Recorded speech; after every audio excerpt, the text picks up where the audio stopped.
something else that I'm a fan of, and I'm probably in a minority, as we get more involved in global basketball, the NBA is the only league that plays 48 minutes. And I am a fan of 4 10-minute quarters. I'm not sure that many others are. I mean, putting aside what it means for records and things like that, I think that a 2-hour format for a game is more consistent with sort of modern television habits. I don't think people in arenas aren't asking us to shorten the game, but I think as a television program, being 2 hours, that's Olympic basketball, is 2 hours. College basketball, of course, is but is if 40 you minutes. like it, I'd say it has kind of a little bit of a push there.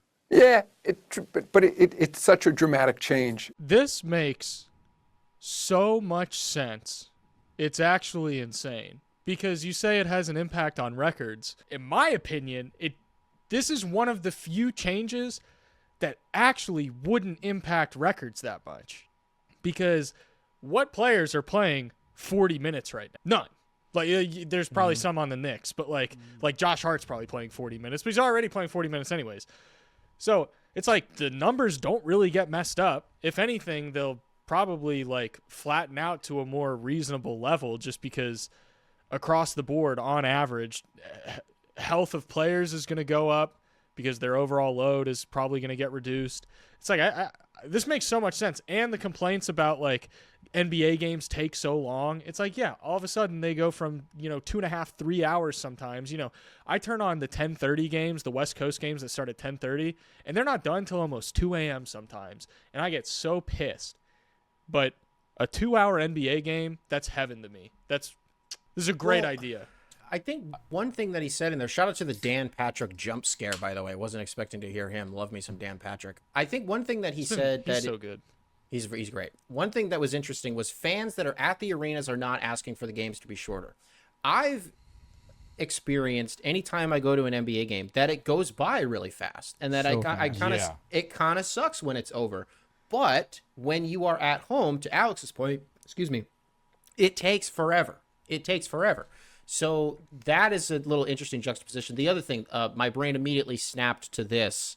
Per 36, RIP, question mark? Is that per 32? Ooh. What do we do with per 36 now? It becomes per 32. It would still be per 36, though, because the guys who are playing 36 minutes right now, they're still going to play 36 minutes, I would imagine. I don't know. I feel like teams would take the out of being like, okay, I can play my star 29 minutes a game now.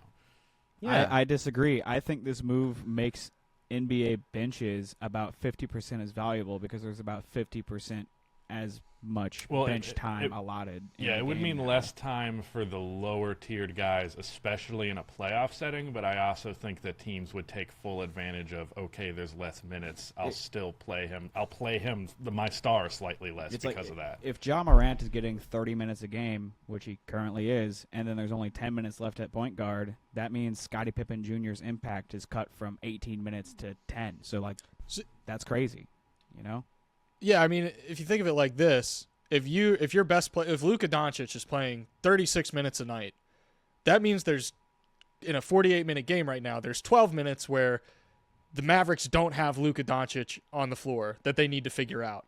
But if all of a sudden the games are 40 minutes, that's only 4 minutes that they need to survive without Luka because they're going to have him for the other 36 if they want to play him 36 minutes. And even still, say you only play him 32, that's only 8 minutes instead of the previous 12 minutes that you had to account for. I think I got the take for it as well. What it actually would really be important for on that front is one of my theories for what has hurt the NBA is the NBA has historically been, first and foremost, a star-driven league. And when the bottom tier players not only play more but impact the game more, it makes the league less and less of a stars league. But if you're literally, I'm going to play my star player for 90% of the game, that brings it back more towards that old mold of things, I think. God damn you, Jacob. You took my take. What I was going to say. I'm sorry. It's almost what I was going to say. I'm just so upset that you got it out before I could. What I was going to say is this almost feels pro-rich owner, because can you not now pivot back to I do want a big three because I'm going to be playing these guys a majority of the game anyways. We don't have to go as deep as we may have in years past. Like an Oklahoma City team, I don't want to say becomes redundant because that depth will still matter in case guys, I don't know, get hurt or whatever. But you can get away with having just like 8 guys. You know what I mean? You don't need 13 anymore. I don't know. I mean, you still need 8 guys now, really, when you're talking about a playoff rotation. But I get what you're saying. Guess. Also, I don't think you do in a 40-minute league. I think you not need in 6 a or 40-minute. 7. I'm talking about right now. Yeah, I don't. Okay. Yeah, he was saying currently, not Yes. Understood. Yes. I'm doing something. The other thing about records and stuff like that, I think because of how much play style and pace has changed, you can compensate by removing that 8 minutes from the game. You know, because like it's easier than ever to put up a 30-point triple-double. You know, maybe those stats start to look a little bit more like they did in the 2000s in a way that brings more familiarity. I don't know. I think there's a lot of reasons this is a good idea, while simultaneously I'm so sure it won't happen. Does this increase or decrease the chances of guys going for 50, 60, 70, 101 points? Because you look at this like there's less overall game time for them to actually do it. But like we've been discussing, there's also the route that you're... Wow, this is apparently frying my brain because this doesn't change anything at all. Because if you're playing a player 36 minutes, nothing changes if they still play those 36 minutes. There's just less game time to do it. This point is stupid as fuck. It doesn't I make think it reduces the likelihood of crazy high scoring games though, because there's 8 fewer minutes of potential moments to score. It's like theoretically Wilt, scored his 100 in 48 minutes, right? So Yeah. if that was 20% fewer minutes, then that's fucking 80 points instead. I mean, I It don't would know. reduce the chance for sure. It would, but also it kind of wouldn't in the way that it affects injuries. Because if there's far less star players missing games, there's far more opportunities for those players to have a big game. Like if your best scorers, if your best scorers are consistently available more, that can compensate for the minutes difference because the guys who can put up those numbers are playing in more games. Well, I was just doing. I was doing the math a second ago. If you were to score 100 points in a 48-minute game, you would need to score roughly 2.1 points per minute. Now, if you were playing a full 40 minutes trying to go for 100, you would need to score 2.5 points per minute.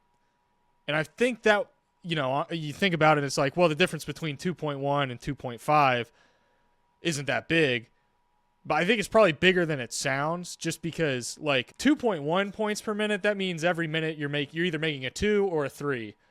2.5 points per minute, that means you're probably making a 3 close to every single minute of the game, which over a 40-minute game, that's tough.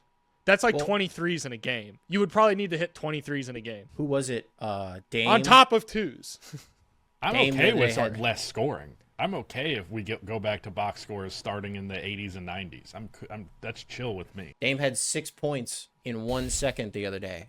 6 points in 1 second. You guys see that? Who was it Dame? against? Was it? Yeah. Was that the Miami game that happened? I don't remember. Yeah, I'm saw pretty the sure it highlights. was. Correct. 6 points in 1 second. What if he just does that for 40 minutes? Well, then he'd score a 6 lot. points a second for 40 minutes. Alex, get on this. What's 60 times 6 points 40 a times second. 6? You do 6 times 60 times 40. That That's would the be math. 14,400. Damian Lillard's going to score 14,000 points. Adam Silver, enact this change. This is an awesome rule. I love this. Wilt Chamberlain, who? How many points in a season would you average if you played all 82 games and you scored 0 points in 81 of them, but in one of the games you scored 14,400 points? That's simple math. You divide it by 82. By 8, well, You still divide by average 81. 175 a game. Yeah. It would be. Yeah. Whoa.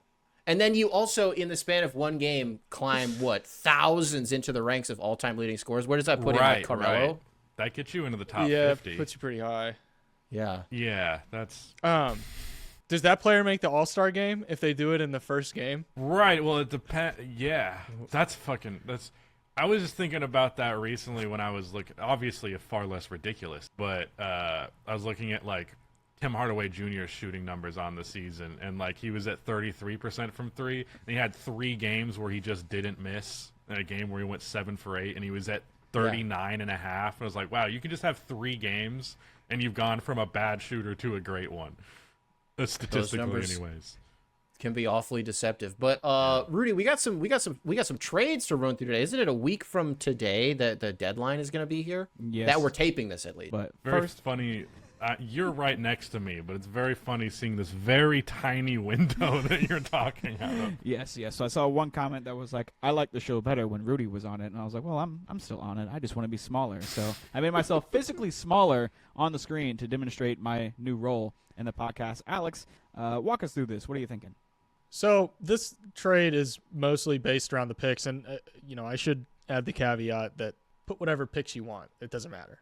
They got $1 billion. Whatever picks you think, you could be like, but I'll give my rationale for why I went with these picks.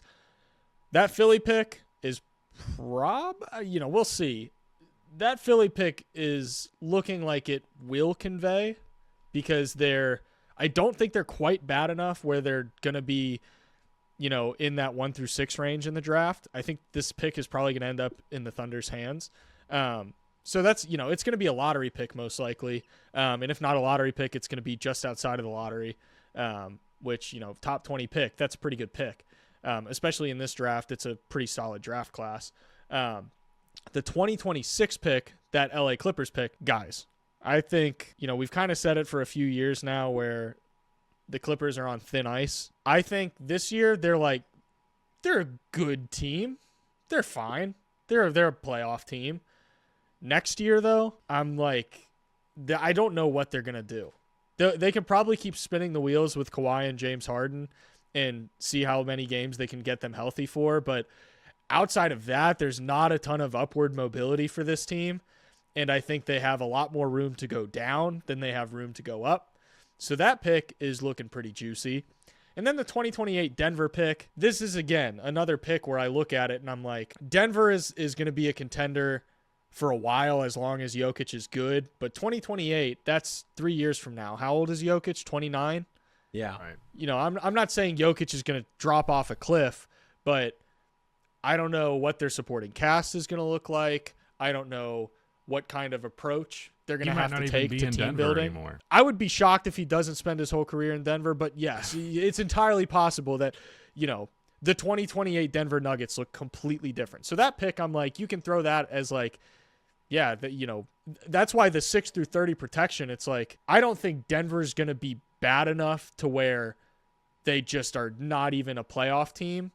But I think this pick will probably be anywhere from the 10 to 20 range, which is a good, solid first-round pick. And then Isaiah Joe and Aaron Wiggins. Isaiah Joe is a quality player for a rebuilding team that you can keep long-term or use as trade bait if you wanted to go that route. He's making $13 million a year over the next 3 years. That's pennies. That's pennies.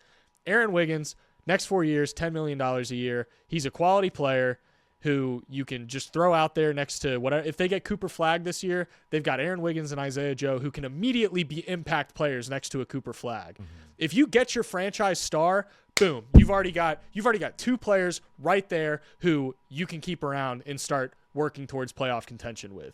It's cut and dry, regardless of what your team philosophy is. So all of this is to say, I think making the money work with an Isaiah Joe and Aaron Wiggins is like, cool. The Nets are like, yeah, these are good players, whatever. We don't really care about the money because we're rebuilding, or we don't care about the players that we're getting back because we're rebuilding. We want picks. So, yeah, I have 3 first-round picks here. It could be 5 first-round picks. It could be 6. It could be 7. It could be 8. It could be however many you want because OKC's got 31 of them things. I think they're going to be able to outbid anyone when it comes to Cam Johnson, and I don't really see why they wouldn't. I only have one criticism, which is I don't think you need to include Aaron Wiggins as well. If I were OKC, I would try to just make this an Isaiah Joe, Cam Johnson swap and just be like shooter for shooter. Because you have Kenrich Williams and you have a couple of other dudes making $5 million. Ousmane Dieng, Nikola Topic. Yeah. You can make the salary still work without including Wiggins, so I would do that. Like, and I'd rather include another draft pick than Aaron Wiggins. Well, so that, I mean, I understand, yeah, there's other guys to make the money work, but I do think there is a threshold to where the Nets are like, seriously, you think Ousmane Dieng is going to get this done? Like, they're going to roll their eyes at that. I don't know. I think they care about the picks first and foremost. Well, I understand that, but you're going to have to give more picks if you include an Ousmane Dieng instead of an Aaron Wiggins. While I said the players are somewhat arbitrary, there is a sales pitch to a guy like Aaron Wiggins where you're like, yes, he has positive value. I'm sorry, but Ousmane Dieng, it's like, he doesn't really have a ton of trade value outside of just making the finances of the trade work. Not. I know he doesn't. I'm just purely talking about getting the money to work. What I'm saying is Aaron Wiggins is a big part of the rotation. Isaiah Joe is obviously. I just wouldn't want to get rid of two big rotation guys for one. I would much rather do one for one, especially for their chances this year. Aaron Wiggins, I don't know how much Aaron Wiggins actually plays in the postseason, possibly.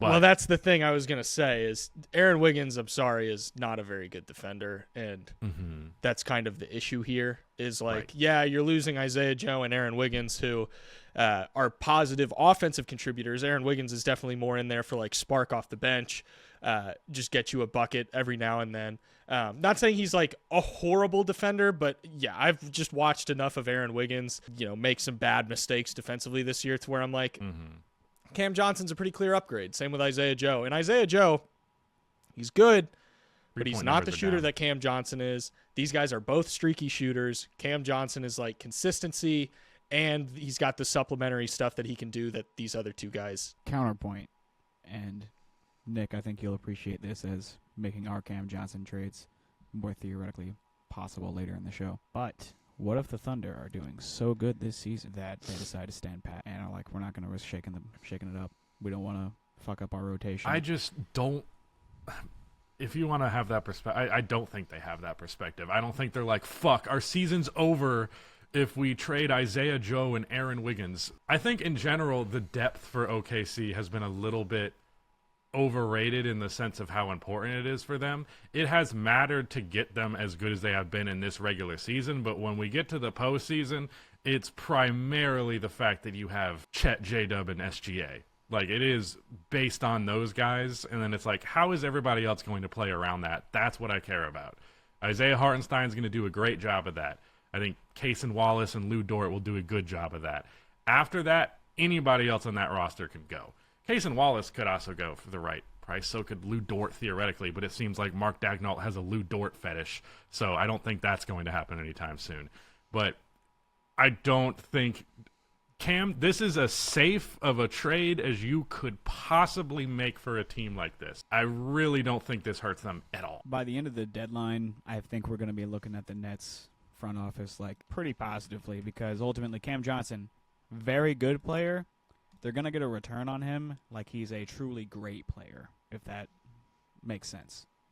They're going to get way too much for I Cam think Johnson. there's a lot of value in being the portability of it all is what matters. It's not just that he's going to get the value of a great player because he's a good player who fits seamlessly. Let's see where else he fits because we do have two other Cam Johnson trades as I mentioned. Not mine. Scrap mine. Don't do Scrap mine. yours. Go to something Don't- else. Go do All right, something else. We'll save it for the end then. We'll save it for the end. Break up the Cam Johnson monotony a little bit. And we'll put in Jacobs before yours. Right now, it's my turn. Let me get in my bag for a second. I thought I was going to be the only one bringing a trade with like 3+ teams. I made a 4-way deal. Super Slut. duper sexy. Of course, my number one concern was getting Cam Johnson to the Grizzlies. I thought, hey, we're one of the only teams that even stands a chance to outbid OKC, and we need him way more. So let's do it. Cam Johnson and Jalen Wilson, who's just some fucking scrub big man who I don't know nothing about, to the Grizzlies. They also saved $2 million in this deal, so that's real nice. Second team, of Jalen course. Wilson was the Summer League MVP, fun fact. Oh, I'm hell pretty yeah. sure. I'm like 99% sure on that. Give me that guy then. I almost forgot. The Nets beat us in the Summer League. Jaden Ivey is a cornerstone piece of this deal, so the Pistons are involved. Nick, you'll probably like that one. But other than him, it's Marcus Smart and John Conchar. and however many draft picks it takes to work, I guess. I have a 29 and 31 first unprotected Okay, from we're Memphis. not. Memphis doesn't have. We're not talking about Memphis like they're OKC and San Antonio. Right, you but can't just go whatever picks. They're, Right, it's but not they're the same thing. they're not pick lacking. They're not destitute. out picks. They're not They can destitute, offer a fucking 3 firsts and 4 swaps deal if they really wanted to. But the pain of trading 2 firsts for Memphis hurts a lot more than it does for OKC. Sure. Which is why I included Jaden Ivey here as sort of the cornerstone young guy, and then Conchar also rules, but I understand he rules as your 11th man. Pistons acquire Julius Randle, Nickeil Alexander-Walker, another Memphis pick from this season. They get their rights to swap back from Minnesota and get the right to swap with Minnesota next year, plus a second-round pick. Maybe they want to include a little bit more draft capital to take on all this salary, but they're the only team with so much cap space that they can just absorb money like this. And Which is would why they I've absorb been money? including them in the things, but go ahead. Exactly. They would be absorbing money because this gives the Timberwolves a way to get under the second apron. I've got them shedding $15 million of salary by shipping off Julius Randle, and that opens the door for them to aggregate players in trades and potentially acquire Jimmy Butler or something else exciting this season or next, because both these guys are expiring. I got Zaire Williams and Tim Hardaway Jr. going to the Wolves. So if we look at all 4 teams, I'm going to turn off my camera here so you can see every aspect on the screen at once. We got Julius Randle and Nah plus 2. They get their pick swap rights back this year and next year, plus another first for taking on all that money. Timberwolves get under the second apron in exchange for dumping Julius Randle and giving up some swap rights. And the Nets get Jaden Ivey, Marcus Smart, John Conchar, and 2 or more picks, whereas the Grizzlies get their guy in Cam Johnson. I think I worked up a pretty damn good deal, but I'm not sure the return on investment is as good as what OKC can offer. So realistically, the only way I see this going through if OKC is if OKC is not at the table. Can I say something? Can I start? Okay. So let me get this straight. The Timberwolves are giving up Julius Randle, Nickeil Alexander-Walker, their 2026 pick, or whichever one it is, whichever one's coming from Minnesota. They're giving up that pick, and in return, they're getting Zaire Williams and Tim Hardaway Jr. Because it's a cap thing. They're trying to get under the second apron. They get under the second I apron, understand and that they want to get. It's not a ton of draft capital. It's just swaps. They're giving up the right to swap with Detroit, which they have this year, and they're giving up the right to Detroit next year, which they would, I also don't even know that the swap difference will end up really mattering. I feel like the Pistons and Timberwolves are going to be in the same ballpark the next couple of seasons. So, well, that furthers my point even more. It's like they're giving up a first-round pick for no reason to get Zaire Williams and Tim Hardaway Jr. Yeah, they get the money, but they get no positive. They're giving up assets for nothing. I don't think they're giving up Nickeil Alexander-Walker in exchange for giving up on Julius Randle. 15 mil under the apron is not nothing. Here's the thing. This allows them to get Jimmy Butler, because otherwise there's no way. The Timberwolves to get Jimmy Butler? That's been rumored. That's been rumored, which is insane. So no. Here's the options here. The Timberwolves can do nothing, and this money comes off the books anyways, and they don't have to give up anything. Or they can give up Julius Randle, Nickeil Alexander-Walker, and that pick, and still end up getting nothing because Zaire Williams and Tim Hardaway Jr. are expiring. So it's either trade a pick away for nothing or do nothing, and you end up in the same boat, but you still have the pick. Well, let me say this. I don't know if you've seen this report, but apparently the Timberwolves, A, don't want to keep Julius Randle, which isn't a surprise, but B, they think he will take his player option, and they don't want to be stuck with his money next year. $30 million ain't that bad of a player option, but it's still something that they want to avoid, and a lot of the talk around a Julius Randle trade is just it will be a salary dump. I agree with that. I don't think they will trade I don't think they will do a deal that actively makes a conference opponent better. That seems unlikely to me. That's fair. I also don't think the Timberwolves have it this year regardless. So I will say this. My biggest issue. I think this is a fine trade, especially for you, Rudy. Good job. Thanks. Julius Randle can't just keep going around destroying my favorite NBA team of the season. Last year's Timberwolves, one of my favorite teams. This year's Pistons, one of my favorite teams. Keep Julius Randle away from teams that I like. I'm fucking tired of it. Trade him to the Utah Jazz, and I'm happy. I will not enjoy Pistons games anymore if Julius Randle's on the. You know, Rudy, I think this trade fucking rules, brother. I got to be honest with you, and I think that your rationale, I think you did a really thorough job explaining it, and Alex did too. That's part of the reason why we will not be showing my other trade, is because I was just kind of like, this looks nice. This looks like it's supposed to be, and that's what my philosophy is going to be. So don't show my fucking trade. Okay. But what I will say is, as a means to an end to get our pick back this season, which we sent to New York, which got sent to Minnesota in the Julius Randle deal, for that to come back to us would be very nice, because that will finally convey this year, because we're not going to be in the lottery. And then to have the 2 pick swaps, Jacob did make a good point that it's kind of just going to be it's going to be marginal. What is it going to be, 2-3 picks difference? You know what I mean? The second is cool. You lose Jaden Ivey. Fuck. Shit. Oh, fuck, man. He's got to go to the Nets. Well, it's 3 firsts. It's 3 firsts. So, although it's kind of not really 3 firsts. And then Nickeil Alexander-Walker, I don't know. Sure. Julius Randle, wow, $30 million player option. You think he's going to opt into that? Probably. And then you're just left with the problem that we're talking about now with the Timberwolves trying to offload him. You know what I mean? So, Nick, you're right. This is very forward thinking by producer extraordinaire Rudy St. Clair, and potentially Trajan Langdon, where you do this trade, you get some capital for Julius Randle, knowing that I don't give a fuck what happens to him. And then next year, if a team is like, we'll give you a 2nd-round pick for Julius Randle, that's another pick, and then it's just for some fucking guy. So who cares? Rudy, I think you did something brilliant with this trade, and don't let Alex get you down about it. Well, I'm not trying to be a jerk. I'm just we're doing a podcast. I don't think that the Timberwolves would dislike this as much as Alex seems to think. I want to be clear. Minnesota's really the most valuable thing they're giving up here is Nickeil Alexander-Walker on an expiring deal and his bird rights. That's the most valuable thing they're giving up. The Detroit That's right actually swap pretty valuable, means in my opinion, they're getting their own pick this year, probably, or they're getting Detroit's pick if it's worse. So it's like the 14th or the 17th pick this year. Detroit gets the more favorable. And then next year, same deal, Yeah.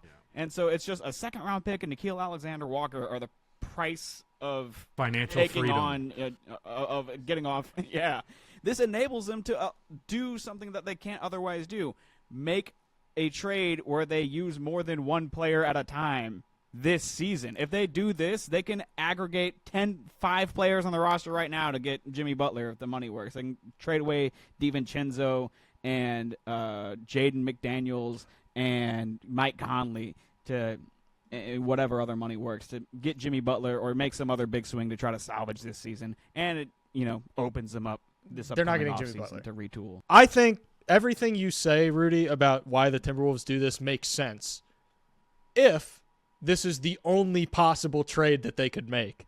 And I think that's the assumption where this becomes less realistic for the possibility of the Timberwolves actually doing something like this, because I don't think this is the only thing that they could do. Jacob, you're raising your eyebrows like you literally you genuinely believe this is the only option they have. Not only, I just don't think I think the pickings it'll be slim picking. Either way, you're not going to get like an actually good return on moving Julius I'm not Randle. saying they're going to get a good return. Right, I'm saying they're giving up something when they could give up nothing instead, is my point here. I mean, now, is someone taking Julius Randle straight up without any kind of draft capital? Let's just move on. You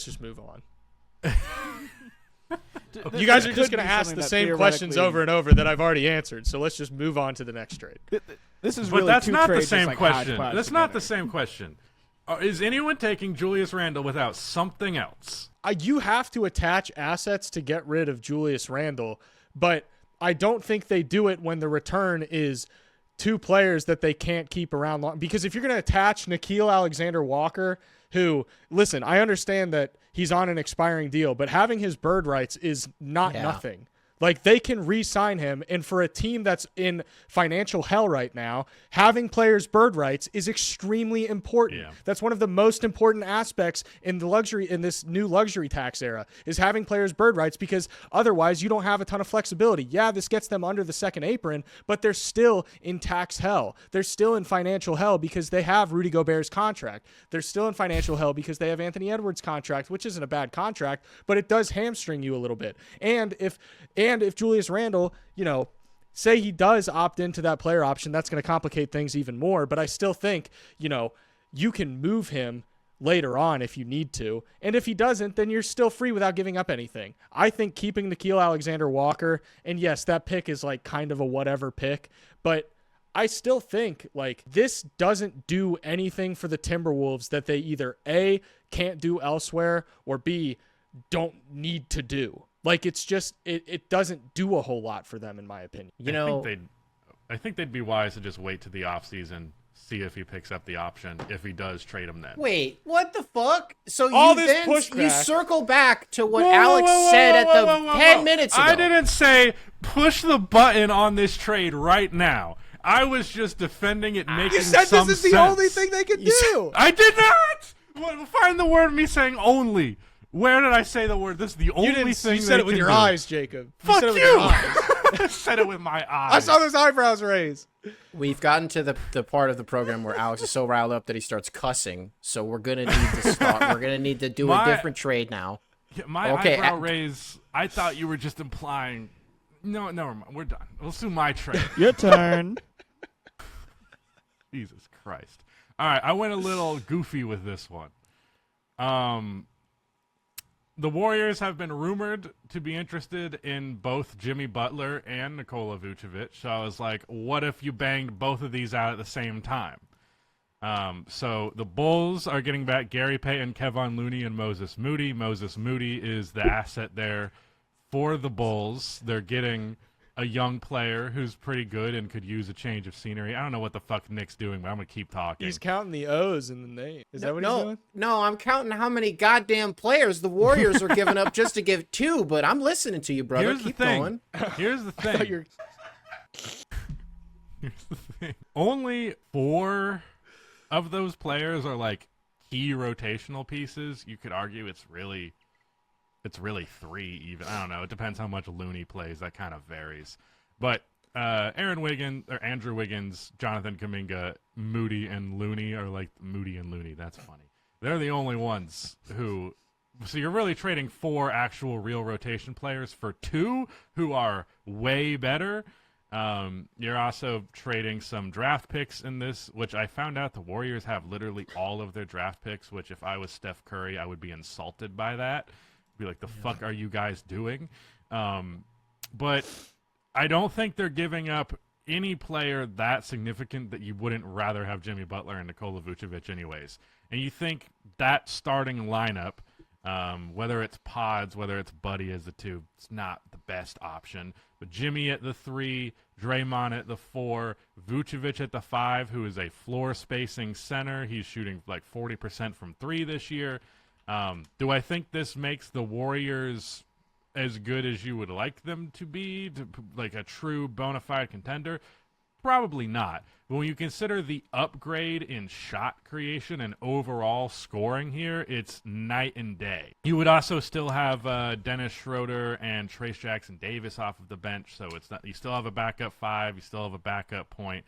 The bench gets a little thin. I'm not going to pretend it doesn't, but you can try and make moves on the margins to improve that a little bit, and then your starting lineup is just so much better. You're trading 7 players for 2, and you're saying the bench gets a little thin. Yes. Can I say something? Go for it, buddy. This trade, this is like when you're at work and your boss is walking by your desk and you want it to look like you're working. This would be the Warriors front office, like Steph Curry's walking by, and they're like, "See, look, we got a floor spacing center, and we got he's 30 billion years old, but we got Jimmy Butler too. We traded away everything else. We have nothing else." This isn't me saying this is what they should do. I just know they're rumored for both of these players, and that it theoretically could get done in the same move. So that's where I engineered this. So the reason that I said where it kind of is a way for the front office to say, look what we did. That's actually why I like this trade, because it's the thing that the Warriors could do where it's like, yeah, we're trying to compete. I mean, what's the move that actually is trying to compete that they can do right now? Well, that's why, you know, and I understand frustration from Warriors fans that are like, we need to keep trying to win while we have Steph Curry. And I'm like, guys, sometimes there's not really a whole lot. Yeah, there were a lot of instances earlier on where you probably should have pulled the trigger on some trades where you didn't. But also this year, I'm kind of looking at it. Yeah, I'm like, that train's gone, man. You guys missed that. That left like a week ago. You guys are stuck. So Rudy, What? Dude, who gives a fuck about Lindy Waters? Who gives a fuck about Gary Payton II? Yeah, you can include draft picks, Rudy. Now This our listeners- I'm this talking shit in the asshole private chat. private chat's like, why would you even include picks? Because Jonathan Kuminga is the only player that the Heat give a fuck about in this deal at all. It's salary. Ooh. Yeah. monkey. Here's an idea. I like this trade more, and obviously we'd have to reshuffle everything. There's a I fourth think I team? like this trade more if you cut the Heat out of it. We don't need the Heat. What if the Warriors traded for Vucevic and Zach LaVine? That's a trade where I'm like, I think that because I think Well, that has longer term upside for them. It Look, allows in them to term- spin the yeah, wheels that's true. further. But in terms of salary, and in terms of the amount of players that they would have to give up to make that work, it's the same. It's just Zach LaVine instead of Jimmy Butler. That's what I'm saying. Okay, I mean, if that's what you would prefer, I guess it just depends. I mean, Jimmy Well, Butler. my whole thing with Jimmy Butler is he's like, people got to realize he's old. Yeah. Like, he's not young. He's not like in his prime anymore. Jimmy Butler's old. Mhm. And he gets hurt a lot. I mean, it depends if you believe there's any toothpaste left in the tube of the I'm going to pretend to be Michael Jordan again in the postseason. This is I'm under no impression that this is a safe deal or what they necessarily even should do.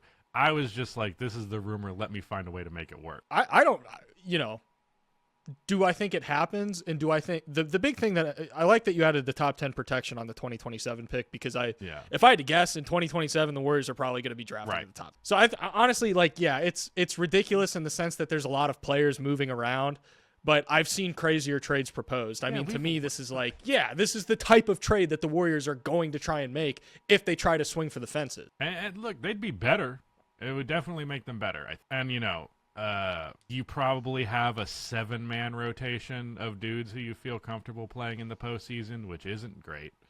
But like I said, I mean, they still have multiple picks that they can move after this if they wanted to get another guy or two.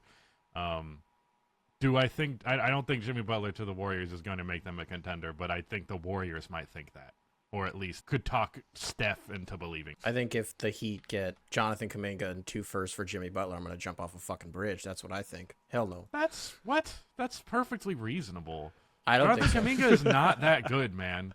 I think he's awesome. Jonathan Kuminga is just such an okay player, and the Warriors do not have any okay players, so he gets a bunch of hype because he's one of the few dudes who can score the ball that's not Steph. But he is not a top 50 NBA player, and I don't even think he would peak at top 30. I want him.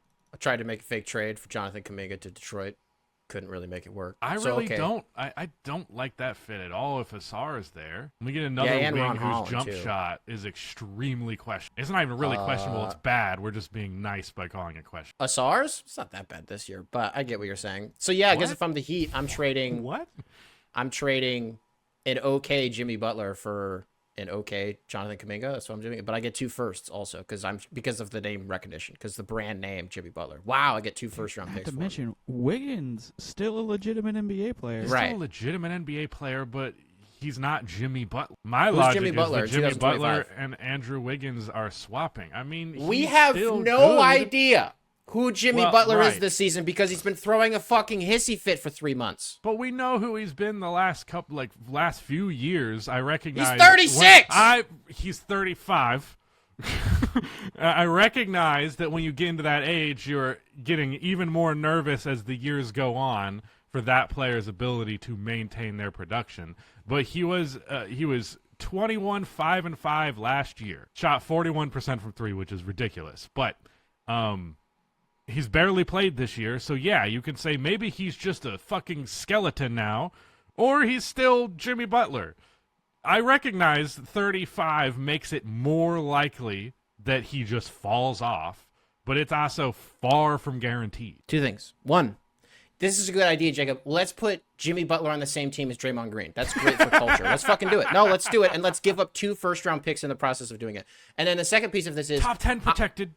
I'm not rewarding Jimmy Butler for his behavior by sending him to Golden State. Fuck that. You can go to Washington. Okay, Fuck that. whatever.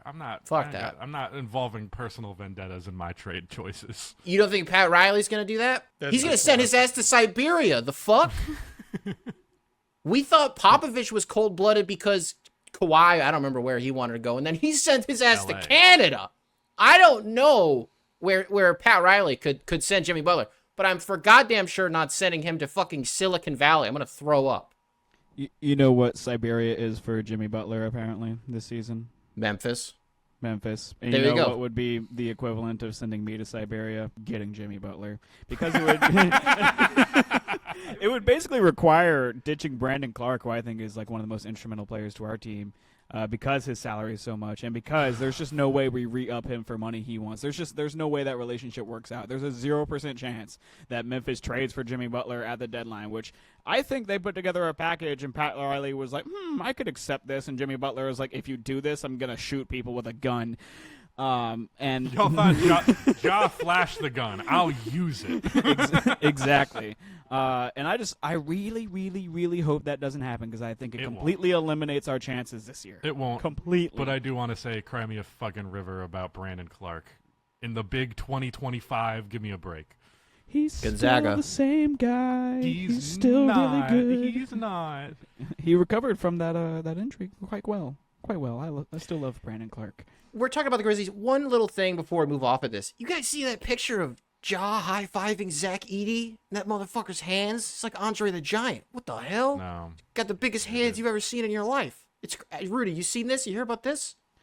I actually have not seen this picture of them high-fiving. I will look it up immediately. Did I get can't Ballsack comprehend. Sports? Did somebody AI a fucking picture of Zach Edey high-fiving Ja Morant? Biggest hands I've Oh ever my seen in my life. gosh. Wild. Wild. Wow. Brother, people talk about Kawhi's hands. You've never seen hands like Zach Edey's before. You got to bring this up, Rudy. What are you doing? I'm working on it. Okay. on it. I You just just searched cut- Zach Edey on Twitter, and it's like the 4th option down. Oh, okay. I was looking at Google Images like a plebe. Zach That's wild, dude. Edey. Wait, Am no I way. gonna This was boss what was act? on my homepage. No, that's No, it's a real picture. We can cut all this out. It's crazy. no way. This is important. I don't care about the audio. Well, I'm saying the the in between of finding the picture and us just sitting here being like, "Where's the picture?" I'm saying Wow. we just cut to when we've right. Alex, if you have it, can you DM it to me? Yes. Yes. Cool, because I'm I'm still struggling. Yeah, it's not popping up for me. Oh, I saw it. Oh my god. Yeah. Oh, you might have the. I'm not gonna say this. I'll tell you guys afterwards. I mean, he is 7'4". Shrek. His hands are mostly proportionate. He just is a giant. Oh my god. You've never seen hands like this, folks. What the hell? Folks. He's Andre the Giant. There's a good amount of photos like that of Boban. Yeah, he's that's got another Boban good hands one, for yeah. sure. Yeah. Boban makes a basketball look like a soccer. Well, I guess before we go, I'll get one little grievance out the way. Grizzlies, not trade related at all, but Jesus Christ, if we don't start running some pick and roll with John Morant and Zach Edey, or really anyone, but John Morant is the ball handler specifically, something bad's gonna happen. I can't say what. But man, that is what we need so bad. We lost by 40 to the Knicks because we were just turning the ball over nonstop, trying to run our fancy schmancy new offense, and I guess it's not really new anymore because the season is half over, but goddamn, it's about time to implement some good old-fashioned NBA pick and roll. Ja went from being the number 1 pick and roll ball handler in the NBA to being the number 33 pick and roll ball handler in the NBA. So I'm quite frustrated in that regard, and now that I've got it off my chest, I feel comfortable ending the podcast unless y'all got more to say. Listen up, Taylor Jenkins. If you don't start running some highway screens and some damn pick and rolls, it's free to see how hollows feel.